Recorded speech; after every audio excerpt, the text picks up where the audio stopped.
uma história de vida com vocês, tá bom? Eu não posso falar do que é resiliência, do que é perseverança, se eu não estiver passado por isso, é verdade? Em 2011 nós passamos uma situação muito difícil. Estávamos no Brasil, decidimos vir para Portugal. E aquele momento estava em crise este país. E eu não pude trabalhar, procurava serviço e às vezes achava, às vezes não achava. Passado um ano, já estávamos aqui. Tivemos vários momentos bons, momentos difíceis. Mas como a crise do país cada vez mais piorava, eu acabei sendo despejado. Aconteceu algo comigo muito interessante, mas não esqueça a segunda parte, porque vai ficar muito comprido e vocês podem ter certeza que você vai querer escutar o final. Então, fui despejado. A minha senhoria, que é a dona da casa, quis que eu trocasse, saísse da casa. E eu saí. E fiquei desesperado, estava com um menino novo, tinha acabado de nascer, o meu Pedro, nasceu em Gaia, no Porto. Eu decidi me entregar para o CEF, a Polícia de Imigração e Fronteira. O CEF naquela época era temido muito, hoje ainda é, mas naquela época era o CEF, hoje é a AIMA. E naquela época o CEF, ele deportava muita gente. E todo mundo corria, às vezes não saía, os brasileiros que estavam na Europa não saíam de casa com medo do CEF. E eu fui lá, na porta da delegacia, que lá é aonde eles ficam, no Porto.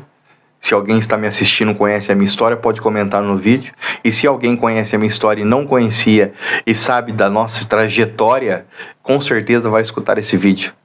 E aí cheguei lá, tinha aqueles homens enormes, de azul, forte, e eu sou Leonardo, tenho uma família, estou passando uma grande dificuldade, não tenho lugar para morar, quero ser deportado.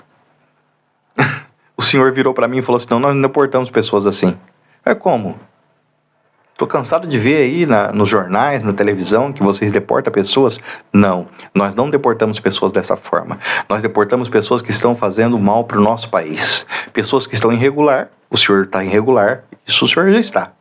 Mas o senhor não está fazendo nada de errado. O senhor veio para o nosso país, só que o senhor está desempregado. É diferente. Então eu vou indicar aqui algo que você vai. Atrás do CEF tem um São Cirilo. E eles me indicaram lá para aquela instituição. E eu fui para lá. Cheguei lá, me atenderam e eu expliquei o que é. Nos acolheram lá. O que é essa instituição? É onde cuida dos imigrantes, onde eles hospedam os imigrantes, onde as pessoas que não têm condições ficam lá. E nós passamos por tudo isso. Ficamos por 3 meses até ser deportado. Segunda parte do vídeo da minha história. Até ser deportados. E não tinha como, eu saía todo dia para procurar trabalho. Naquela época, quem estava aqui, né, não dava, não tinha trabalho. Essa época não tinha nada, a gente não conseguia, porque assim, eles publicaram que os imigrantes eram para sair do país. Tínhamos que sair. Foi deportado muita gente naquela época, quase 50 mil pessoas, e nós fomos uma dessas pessoas.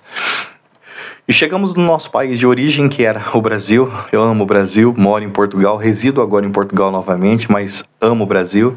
Cheguei no Brasil, começamos a arrumar nossas coisas, começamos a tentar a fazer uma nova vida e conseguimos, começamos a trabalhar, fomos morar num condomínio, aquela bênção toda, e o nosso filho crescendo, e eu sempre tinha o desejo de voltar para Portugal, mas não podia, tinha sido deportada. Mas eu fui trabalhar, eu sou eletricista, sou eletricista, sempre fui, e fui trabalhar para uma construtora, e nessa construtora o dono dela era o senhor José Castanheira, que pode estar ouvindo esse vídeo, ele vai ver e sabe do que eu estou falando. O José Castanheira é um advogado, ele e toda a família advogado, tinha uma advocacia muito grande, mas era dono de uma construtora, que ele fazia casas para vender, fazia casas para arrendar, alugar no Brasil, arrendar aqui em Portugal, renda aqui. Então, José Castanheira fazia isso. E ele gostava muito de mim, fazia muitos trabalhos para ele e tal. Chegou um dia que ele chegou em mim e falou para que eu fizesse um trabalho na casa dele. E eu fui. Cheguei às 8 horas da manhã, como assim foi combinado. Fui tomar o pequeno almoço, né? Aí o café da manhã, aqui na Europa, o pequeno almoço. De manhã na casa dele, sentamos na mesa, reunidos, e ali estamos a conversar e tal, partilhar aqui a comunhão. E de repente ele pergunta para mim: quem é o seu pai?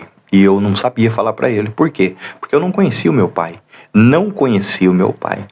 Então, assim, a minha infância foi muito difícil, porque a minha mãe fala que ela, né, namoraram, ela quando engravidou, ele não quis saber, não quis assumir o filho, e ela e tentou que a minha mãe fizesse um aborto, porque ele não queria que isso acontecesse.